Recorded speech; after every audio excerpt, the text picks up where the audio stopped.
السلام عليكم ورحمة الله وبركاته.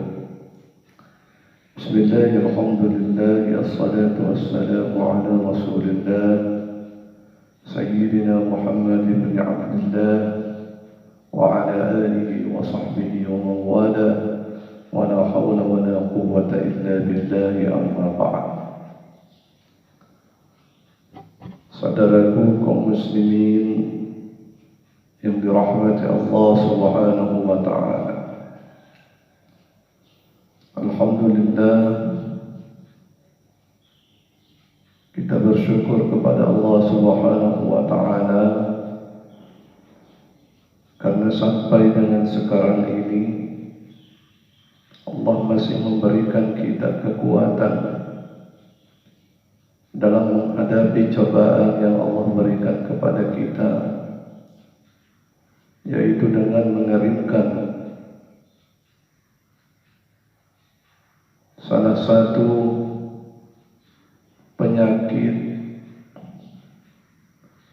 dan di mana penyakit ini membuat heboh seluruh makhluk yang ada di dunia.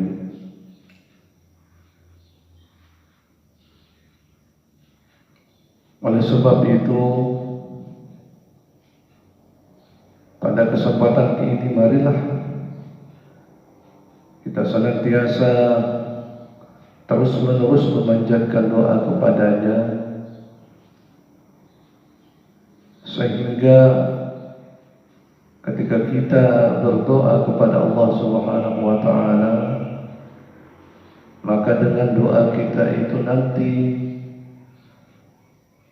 akan menjadikan wabah ini atau ujian yang Allah berikan kepada kita melalui penyakit ini segera berakhir. Karena di hadapan Allah Subhanahu wa ta'ala kita tidak ada apa-apanya. Kita ini adalah hanya seorang makhluk yang dikendalikan oleh Allah Subhanahu wa ta'ala. Tidak ada kekuatan di hadapan Allah Subhanahu wa ta'ala melainkan hanya mengharapkan pertolongan Allah Subhanahu wa ta'ala. Begitu banyak negara yang mengklaim negaranya tersebut adalah negara yang paling hebat di dunia. Akan tetapi pertanyaannya sampai sekarang ini, apakah negara yang merasa dirinya negara yang paling hebat di dunia mampu menyembuhkan penyakit yang sedang mewabah sekarang ini? Wahai saudara kaum muslimin yang dirahmati Allah Subhanahu wa ta'ala, sebenarnya melalui cobaan dan ujian yang Allah berikan kepada kita, Allah sebenarnya rindu kepada kita semuanya untuk senantiasa berzikir kepada Allah Subhanahu wa ta'ala. Karena sekarang ini begitu banyak di antara kita yang tidak lagi yang enggan untuk menyebut nama Allah Subhanahu wa ta'ala. Ketika diberikan kenikmatan, mereka enggan untuk menyebut nama Allah Subhanahu wa ta'ala. Mereka sibuk dengan kesibukannya masing-masing.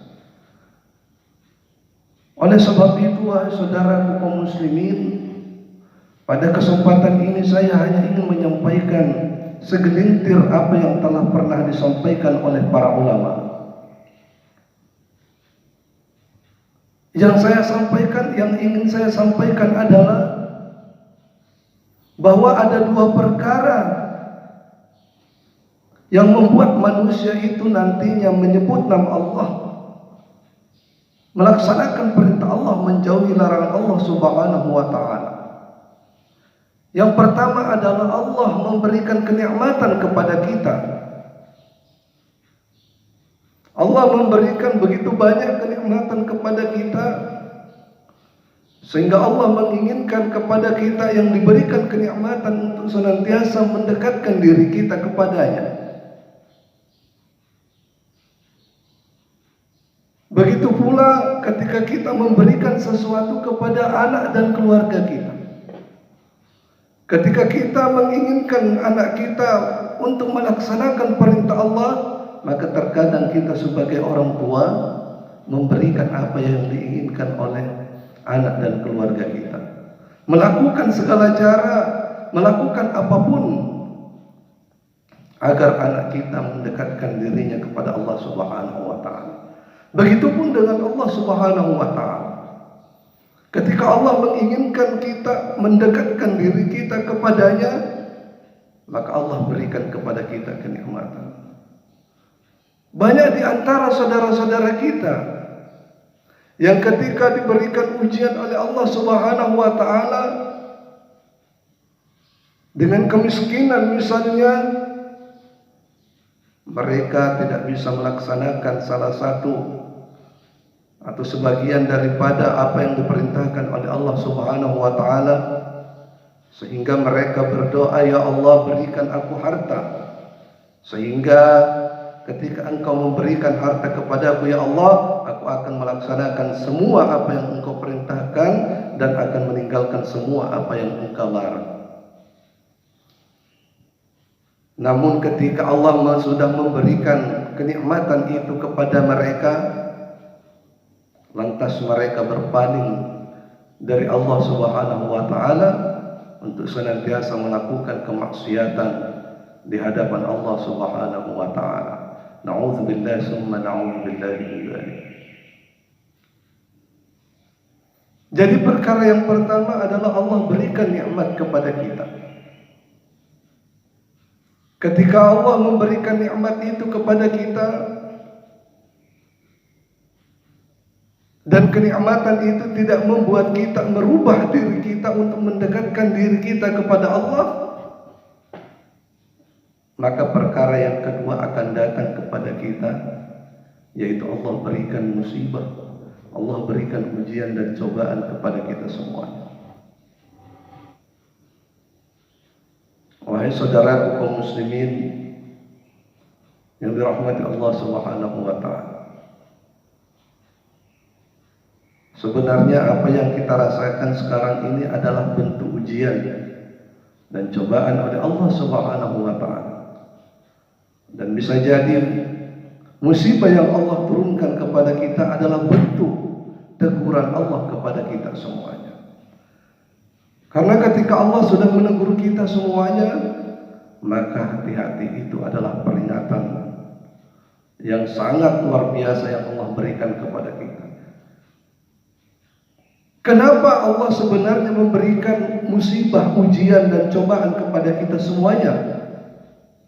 Karena Allah pada hakikatnya tidak mau menginginkan hambanya untuk meninggal dalam keadaan tidak muslim. Saking sayangnya Allah kepada kita semuanya, sehingga Allah berikan kenikmatan, sehingga Allah berikan musibah, sehingga Allah berikan cobaan dan ujian kepada kita, agar kita mendekatkan diri kita kepada Allah, dan nantinya kita meninggal dalam keadaan husnul khatimah, sebagaimana yang Allah katakan di dalam Al-Quran, wala tamutunna illa wa antum muslimun. Ini sebenarnya yang Allah tidak inginkan. Allah tidak menginginkan kepada hambanya meninggal dalam keadaan tidak muslim, sehingga Allah berikan peringatan kepada kita berupa musibah, berupa ujian yang berat. Allah menginginkan kepada kita agar kita mendekatkan diri kita kepada Allah Subhanahu wa taala, dan kemudian nantinya kita meninggal dalam keadaan mengucapkan kalimat la ilaha illallah Muhammadur Rasulullah. Saudara kaum muslimin yang dirahmati Allah Subhanahu wa taala, oleh sebab itu marilah kita senantiasa menambah kualitas keimanan kita di hadapan Allah Subhanahu wa taala. Terlebih sekarang ini, tidak lama lagi kita akan kedatangan tamu yang agung, yaitu bulan suci Ramadan. Saking agungnya, demikian agungnya bulan tersebut, Sehingga Rasulullah sallallahu alaihi wasallam ketika masuk di bulan Sya'ban, beliau senantiasa memperbanyak amalan-amalan. Beliau senantiasa memperbanyak ibadah puasa,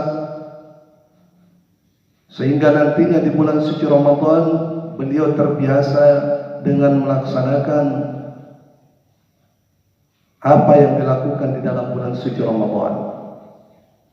Bahkan beliau senantiasa berdoa kepada Allah Subhanahu wa taala, Allahumma ballighna Ramadan. Ya Allah, sampaikan aku ke dalam bulan suci Ramadan. Karena di bulan suci Ramadan kita bisa menambah pundi-pundi amal kita untuk kita bawa kelak menghadap Allah Subhanahu wa taala. Karena di bulan suci Ramadan adalah bulan di mana dilipat gandakan seluruh amal perbuatan yang kita lakukan selama di bulan suci Ramadan. Oleh sebab itu, wahai saudaraku, meskipun sekarang ini kita tengah berada pada ujian yang sangat berat, namun kita ketahui bersama, namun kita yakini bersama bahwa insya Allah ujian yang Allah berikan kepada kita mampu kita lalui, mampu kita keluar, dan ketika kita keluar daripada ujian ini akan menambah keimanan kita di hadapan Allah Subhanahu wa taala. Allahu a'lam bissawab. Assalamualaikum